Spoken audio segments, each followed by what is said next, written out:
अस्सलाम वालेकुम beautiful friends, मैं हूँ Mariyam Isam and you are watching Mariyam in kitchen. उम्मीद करती हूँ आप सब एकदम खैरियत से होंगे। व्हेन आई थिंक आलू के कबाब, मुझे और भूख लग जाती है और सब्र नहीं होता। कैसा लग रहा है ना क्रिस्पी, और खाने में तो क्या ही बात है। आप यकीन जानिए बहुत ही टेस्टी बना है। अमूमन कबाब बनाने के बाद ये सॉफ्ट हो जाते हैं, बट मैंने इसके अंदर क्या टिप्स इस्तेमाल किया वो मैं आपको स्टेप बाय स्टेप बताऊंगी। यहाँ पर मैंने 4 बड़े साइज़ के आलू को पील ऑफ कर लिया। उसके बाद फिर मैंने वॉश किया। उसके बाद फिर मैंने बारी बारी इसको छोटे छोटे हिस्सों में काट कर पीसेस कर लिए। इस तरह पीसेस करने से ये होता है कि बॉयल होने के बाद आप अच्छे से इसको मैश कर सकते हैं इजीली, वरना आपके हाथ जल सकते हैं इसकी स्किन पील ऑफ बाद में करने से। मैं तो इसी में इजी फील करती हूँ, बट आप जिस तरह करना चाहें आपकी मर्ज़ी।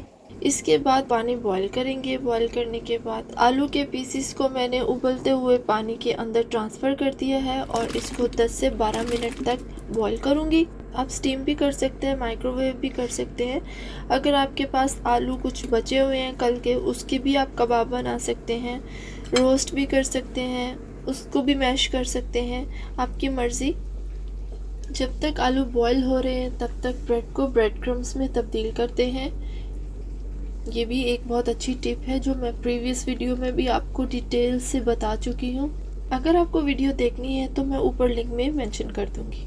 जार के अंदर मैं ब्रेड के छोटे छोटे पीसेस कर रही हूँ और इसके बाद इसको ग्राइंड करूँगी। देखिए कितने फाइन और अच्छे से बनकर तैयार हुआ है, जो कि ये बाद में हमारे कबाब को कोटिंग करने में काम आएंगी। और अगर आपके कबाब के मिक्सचर में ज़्यादा नमी है यानी मॉइस्चराइज है, तो आप उसके अंदर भी ये ब्रेड क्रम्स यूज़ कर सकते हैं। इस तरह अच्छे से आपके आलू के कबाब ज़्यादा बाइंड होंगे। 12 मिनट के बाद हमारे आलू बॉईल हो चुके हैं और इसको मैंने ड्रेन कर लिया। स्टीम या बॉईल करते वक्त आलूओं को आप ज़्यादातर ये ध्यान रखिएगा ये ना ही ये कच्चे हों और ना ही ये ज़्यादा पक जाएं। अगर आलू ज़्यादा पक जाएंगे तो उससे ये होगा कि आपके कबाब जो हैं वो अच्छे से बाइंड नहीं हो सकेंगे। ड्रेन करने के बाद हम आते हैं बाकी इंग्रेडिएंट्स की तरफ। तब तक हमारे आलू का टेम्परेचर भी ठंडा हो जाएगा इसको मैश करने के लिए। यहाँ पर मेरे पास ब्रेड क्रम्स हैं। नेक्स्ट हमारे पास है धनिया, कोरिएंडर, जो मैंने छोटा छोटा चॉप कर लिया है। ये फ्लेवर और टेस्ट के लिए बहुत काम आता है। नेक्स्ट हमारे पास टमाटर है, जो मीडियम साइज का मैंने लिया, स्मॉल पीसेस में चॉप कर लिया। इसके बाद 2 बड़े साइज के अनियन, जो मैंने बहुत छोटे छोटे क्रश कर लिए। 1 बड़े साइज की ग्रीन चिली, हरी मिर्च को मैंने बहुत छोटा छोटा चॉप किया है, और ½ टीस्पून से भी कम जिंजर एंड गार्लिक। ये भी आपके स्टफ में फ्लेवर डेवलप करता है। आलू हमारे नॉर्मल टेम्परेचर में आ चुके हैं। अब हम इसको मैश करेंगे। मैश करते टाइम हम ये ख्याल रखेंगे कि ये ज़्यादा डो के टाइप सा ना बने, दानेदार बने, ना ही ज़्यादा बड़े चंक्स हो इसके अंदर और ना ही ये डो बने, क्योंकि अगर आटा टाइप सा बन गया तो ये बाइंड हो तो जाएंगे, लेकिन जब आप इसको फ्राई करेंगे तो ये फट सकते हैं। जो इसका मिक्सचर होगा फिर वो ऑयल में गिरना शुरू हो जाएगा। अब बारी आती है स्पाइस की इंग्रेडिएंट्स की तरफ।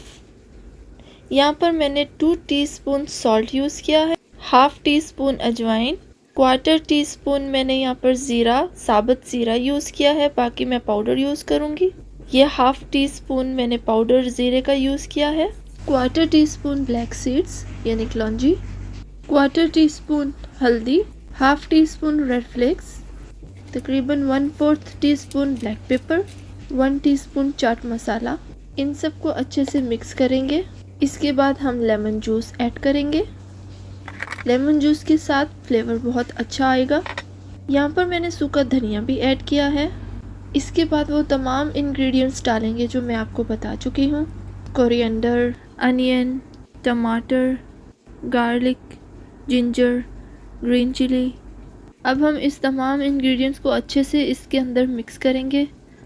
मिक्स करने के बाद, क्योंकि हमने इसके अंदर लेमन जूस डाला है तो ये मॉइस्चराइज थोड़ा सा और हो जाएगा, तो हम इसलिए ब्रेड क्रम्स भी ऐड करेंगे ताकि कबाब अच्छे से कंबाइन हो सके। इसके बाद इन तमाम मिक्सचर को हम अच्छे से और बड़े एहतियात से मिक्स करेंगे, क्योंकि चॉप किए हुए इसके अंदर टमाटर हैं वो कहीं पिस ना जाए। अक्सर कबाबों में टमाटर नहीं ऐड किए जाते,